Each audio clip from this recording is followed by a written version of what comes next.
Porque para ser purificado você precisa de sangue e água. Primeira parte. Comentário de Mari Persona.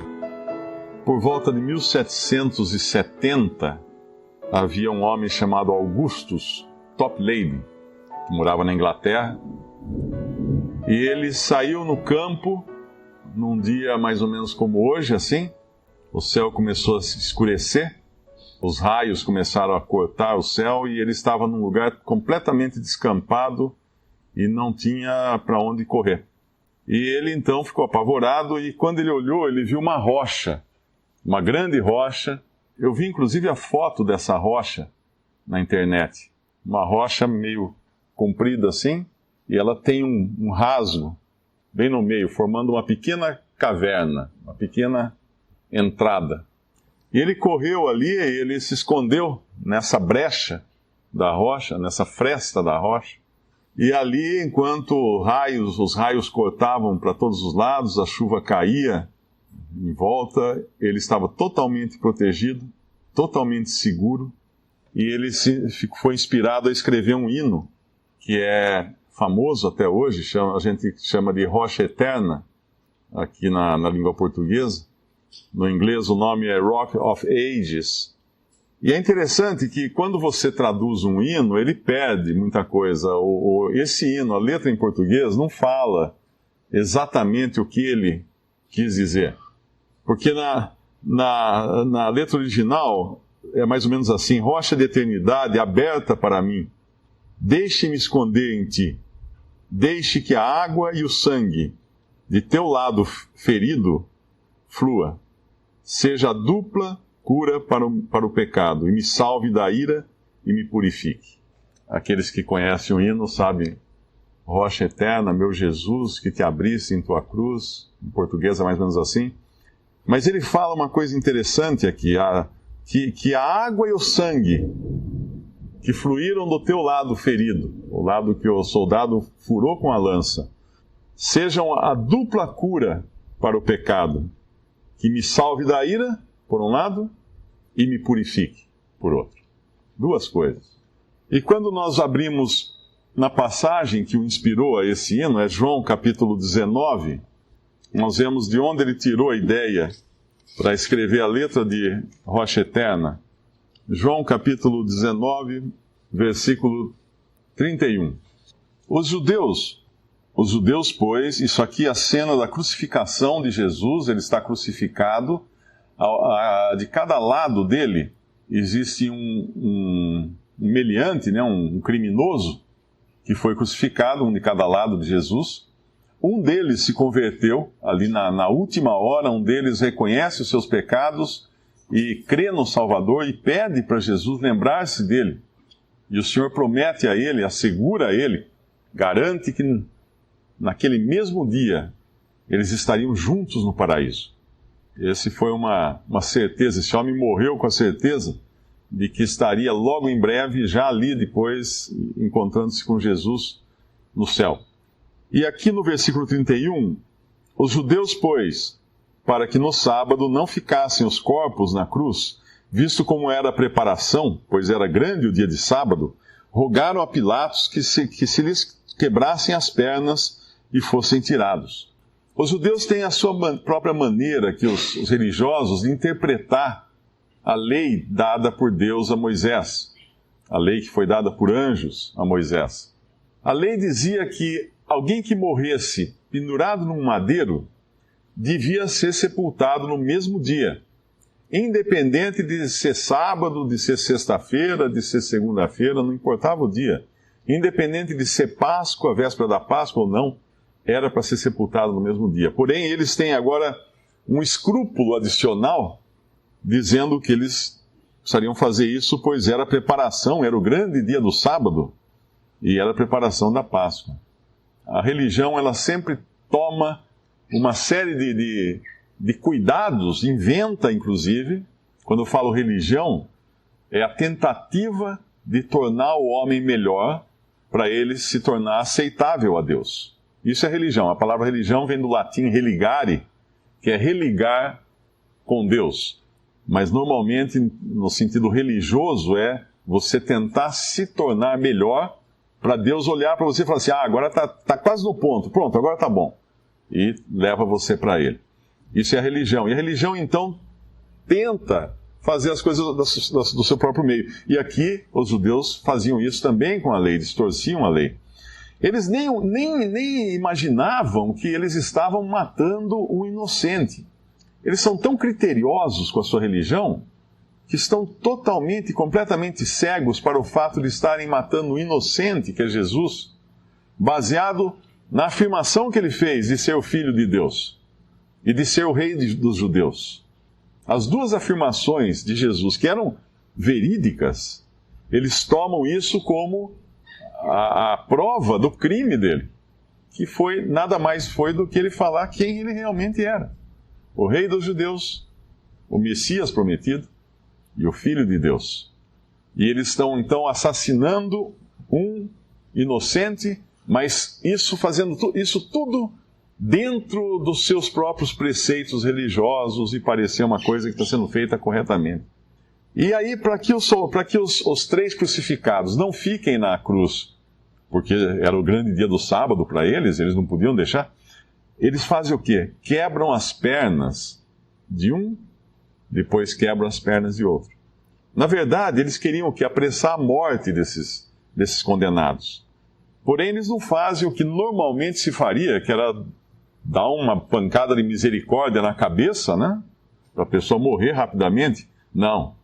Eles quebram as pernas para que eles agonizem, para que seja mais ruim a morte, para que eles não consigam mais se apoiar nos próprios pés, eles ficam pendurados, o diafragma não consegue trabalhar, o pulmão não consegue se encher de ar, e eles vão morrendo asfixiados, sem conseguir tomar fôlego, sem conseguir respirar.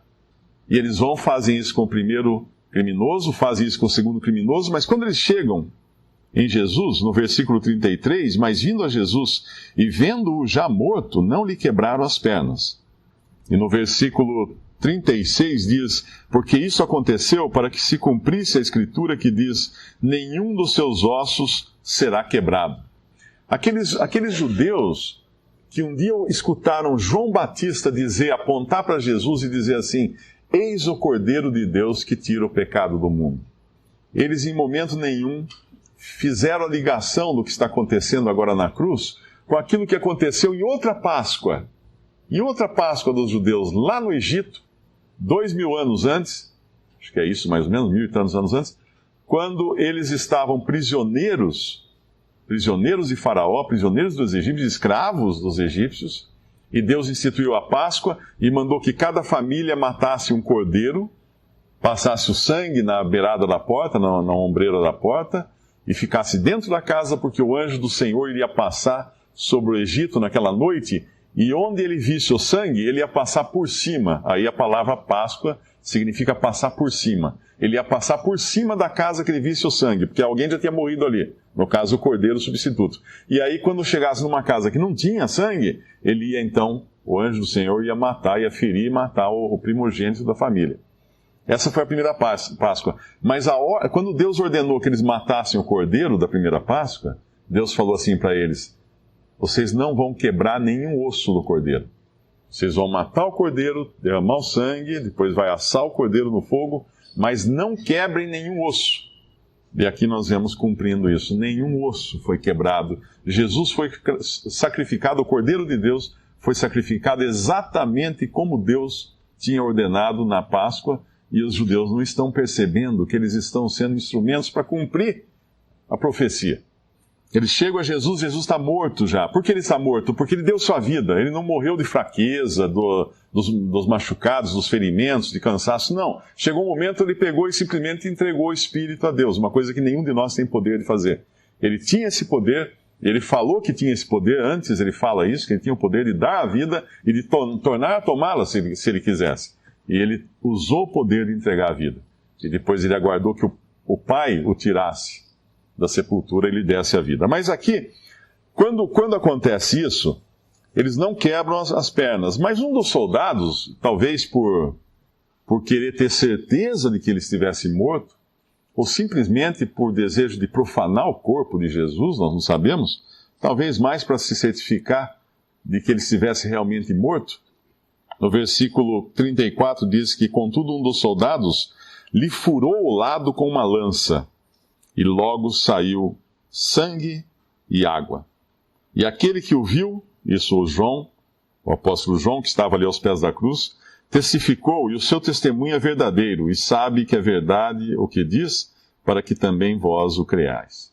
Sangue e água, saídos do lado ferido.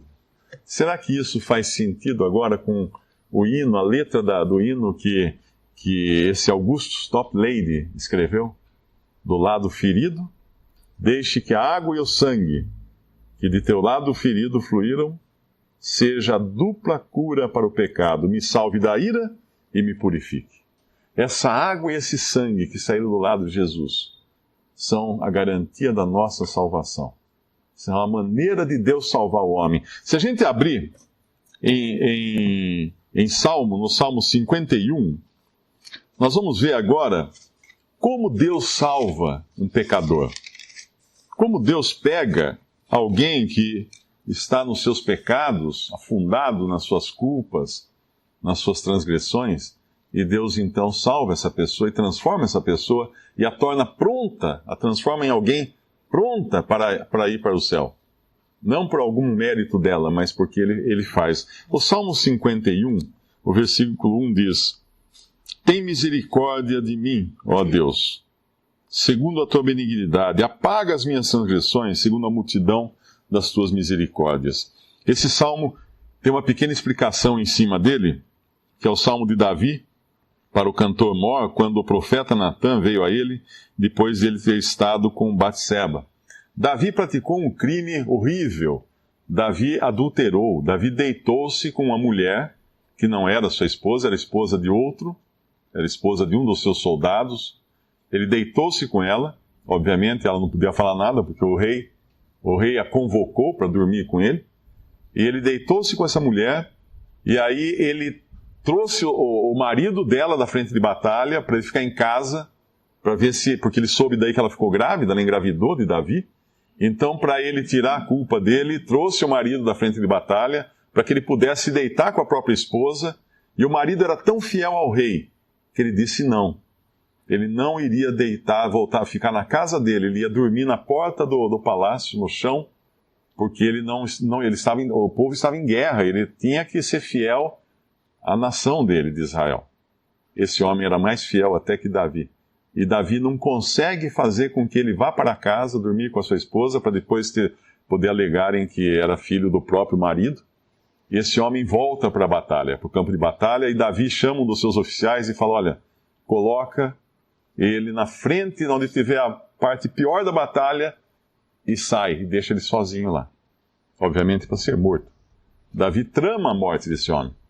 Ele comete o adultério, ele comete um assassinato.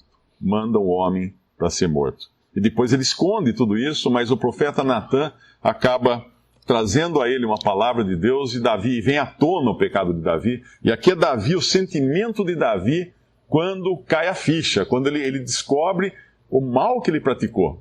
Ele agora está pedindo misericórdia e perdão a Deus. Tem misericórdia de mim. Versículo 2: lava-me completamente da minha iniquidade e purifica-me do meu pecado, porque eu conheço as minhas transgressões e meu pecado está sempre diante de mim.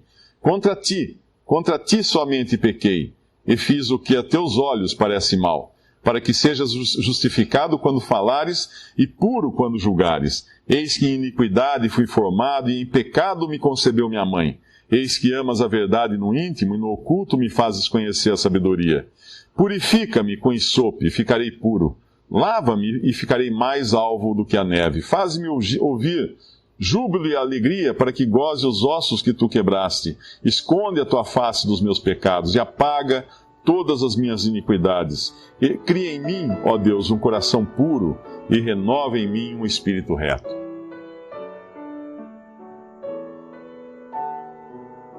Visite Respondi.com.br. Visite também 3minutos.net.